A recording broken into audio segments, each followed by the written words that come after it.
I used to think stories about people almost dying and seeing heaven were fake.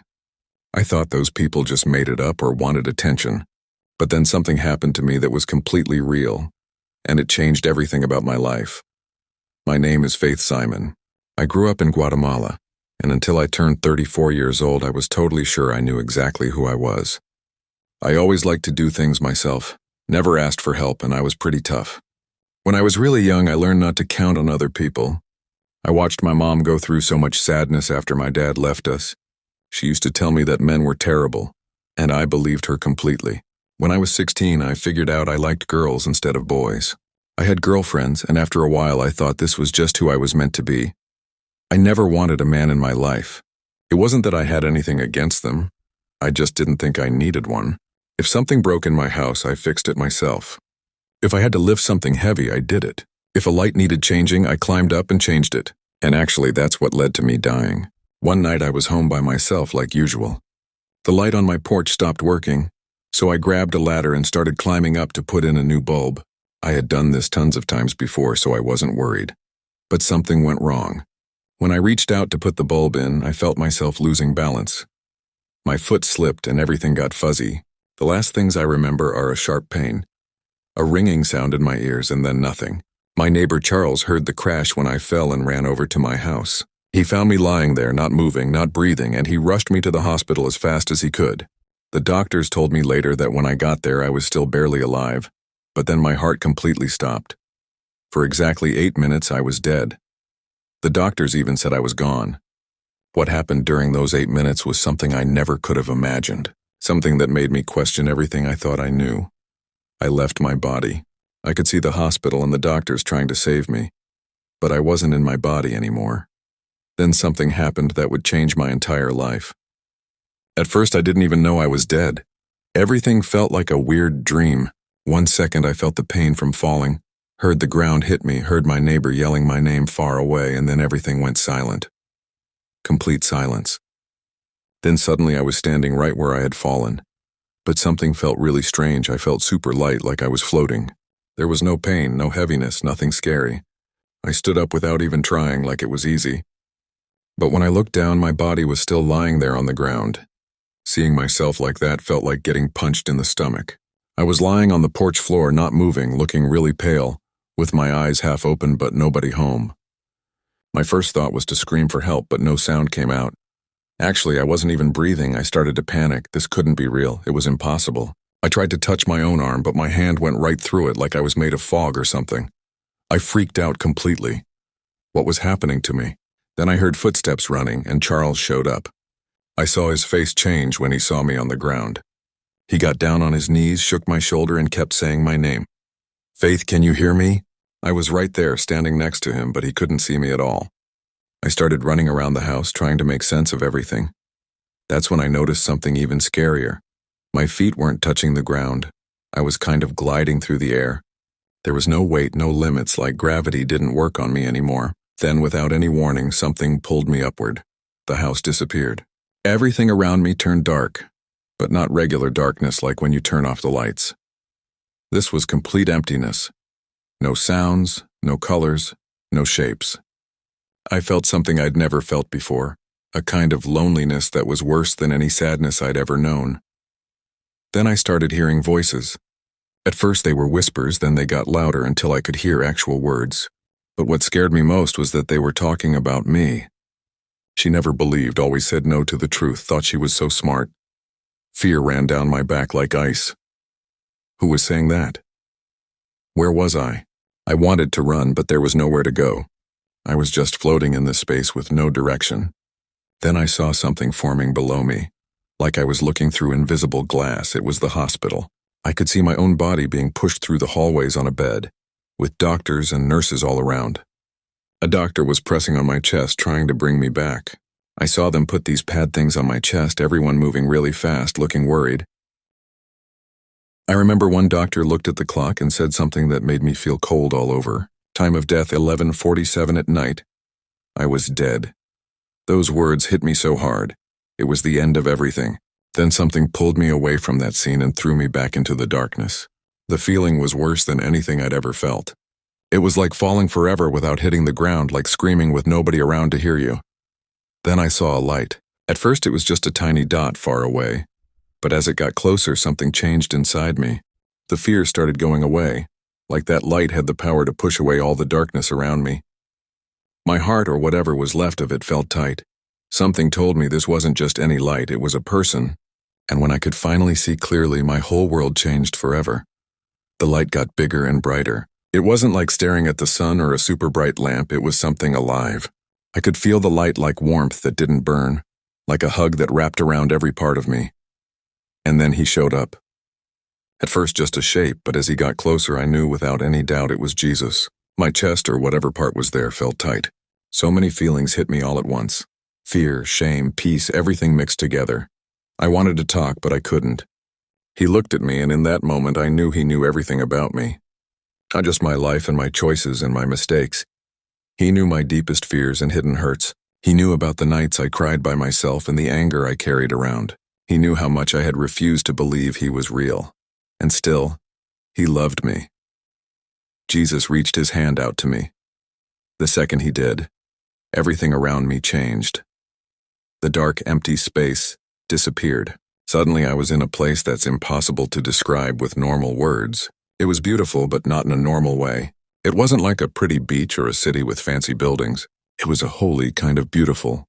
Something that made me want to get on my knees and cry, because for the first time ever, I felt like I was exactly where I belonged. The peace coming from that place was something I'd never felt before. I saw colors that don't even exist on Earth and heard sounds that weren't exactly music but touched my soul directly. Even the air seemed filled with love and something pure that couldn't be ruined. Jesus started walking and I followed him. Around us, these amazing beings appeared. I'm not sure if they were angels, but being near them made me feel something I can't explain. Some of them were singing. Others were just worshiping in ways my human brain couldn't understand. But even though everything was wonderful, something inside me felt heavy. I didn't belong there. No matter how amazing that place was, I could feel that something was holding me back from really being part of it. Like my soul was carrying weight that couldn't enter that world. Jesus stopped and looked at me again. In that moment, I understood there was something I needed to hear, something that would change everything.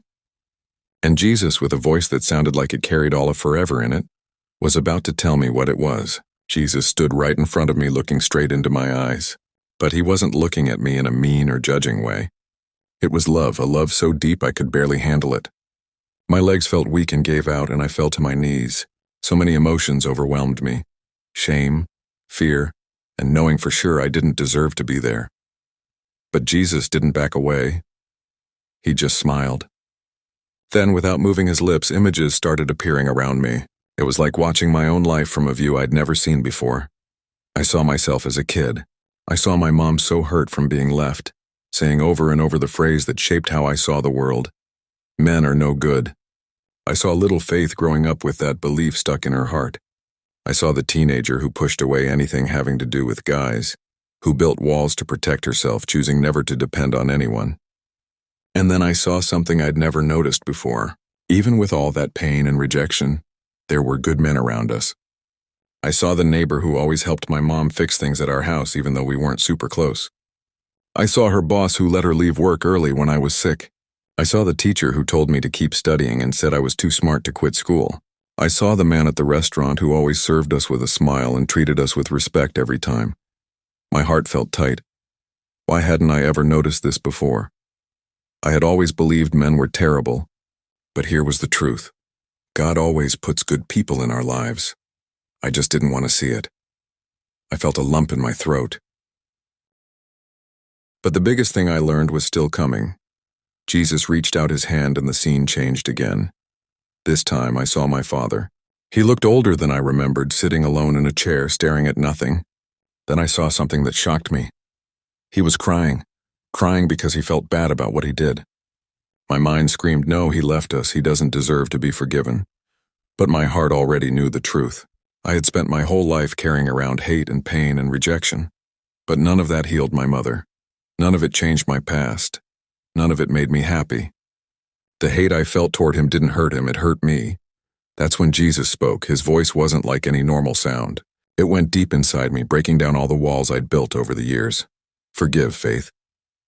I started shaking. My first thought was to say no, to say I couldn't. But before I could answer, he kept talking. You've been carrying a weight you don't need to carry.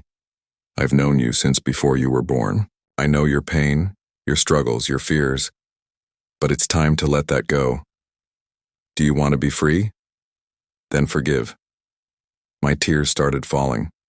Forgive after everything? But then Jesus came even closer and everything changed.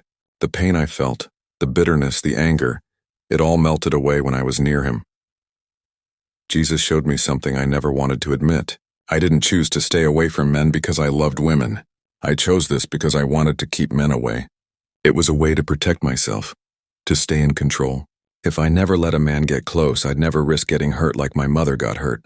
It was shocking. For so many years, I believed my identity was set. But now, facing the truth, everything made sense. It wasn't about who I wanted, it was about fear. Jesus looked at me again and said something that burned in my soul. I made you with a purpose. Everything I created has an order, a balance, a plan. Man and woman were created to complete each other, to support each other, to make families. This is part of my design. My mind was racing, but God is so wonderful that He gave us free will. Jesus got down on His knees in front of me and took my hands. For the first time, I truly felt His touch. It was peace, it was love, it was life. Now, Faith, you can choose. My heart was pounding. You can keep going on the path you've always been on, or you can trust in me. That was it. The choice was mine. The light around him seemed to pulse like the whole heaven was waiting for my answer. I closed my eyes, took a deep breath, and when I opened them again, there was only one thing I wanted to say. I choose to live in Christ. Right then, I felt something being torn away from me. Like invisible chains had broken, like a heavy burden I'd carried my whole life just vanished. And for the first time in my life, I felt real peace. But it wasn't over yet. Jesus smiled and said, "Then go back. There's still something you need to do." Before I could ask what he meant, darkness surrounded me again. The sky disappeared, and when I opened my eyes, I was back in the hospital. The first thing I felt was pain. It was like being yanked from a place with no suffering and thrown back into a heavy, weak, broken body. My chest hurt, my head throbbed, and machines were beeping all around the room. My eyes were still getting used to the light, and everything looked blurry. When I tried to take a deep breath, I realized I was alive. It took me a few moments to understand where I was. I felt the weight of the blanket on me, smelled the cleaning stuff they use in hospitals, felt the sticky pads on my chest. Voices were around me, quiet at first, until one became clear. "She's back, oh my God, she's back." A nurse ran out of the room calling for the doctors. I heard fast footsteps echoing down the hall. I wanted to talk, but my throat felt so dry, like I hadn't spoken in days. Then the weight of reality hit me. I had died. And more than that, I had seen Jesus. The memory hit me with huge force. The brightness of the light, his voice, the truth he showed me. Everything was so alive inside me, so clear, so real. But how could I explain this to anyone? The doctor rushed in, checked me over, and looked at all the machines. He looked at me like he was seeing a miracle. "Faith, you really scared us. You were dead for 8 minutes, 8 minutes. It felt like forever, but I knew something inside me had changed for good."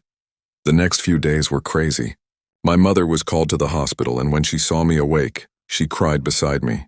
I tried to explain what happened, but the words got stuck. How could I tell her that Jesus showed me everything I never wanted to see? That the hate I carried for so many years against my father was destroying me? That how I saw my own identity came from fear, not love? I tried, but nobody seemed to understand. "Honey, you hit your head. This could be from the injury. You were unconscious.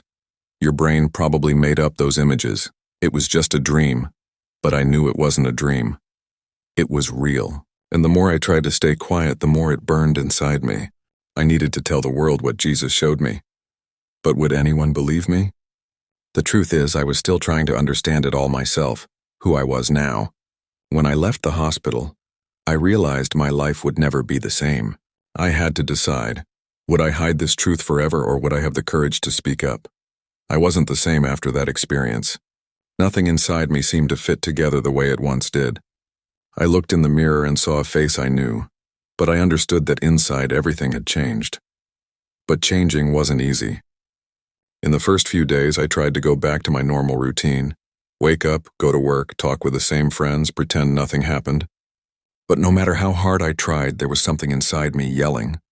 I couldn't look at life with the same eyes anymore.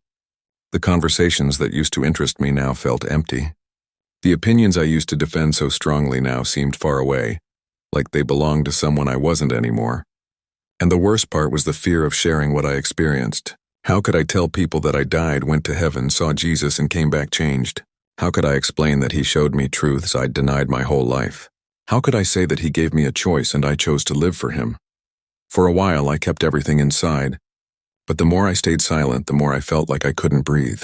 It was like trying to hold fire inside my chest. One night, while trying to fall asleep, the words of Jesus came back to me.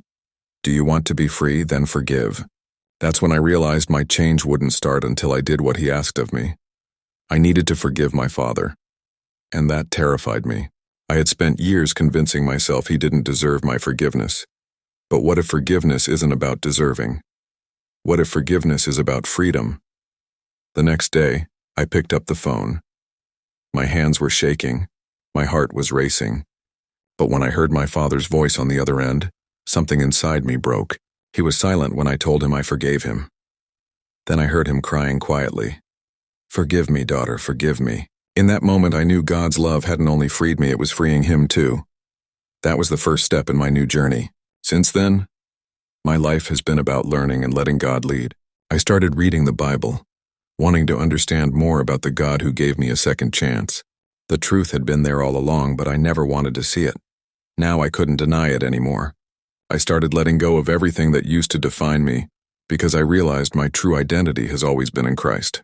Today I know that God has a purpose for each of us. He created us with love, gave us a plan, a mission, and the freedom to choose, and I chose Jesus. Before I finish, I want to share with you the Bible verse that marked my change. Then you will know the truth, and the truth will set you free. John chapter 8, verse 32. If this story touched your heart, please share it, leave a comment, and if you're not part of this community yet, subscribe now for more stories that can change your life. God bless you.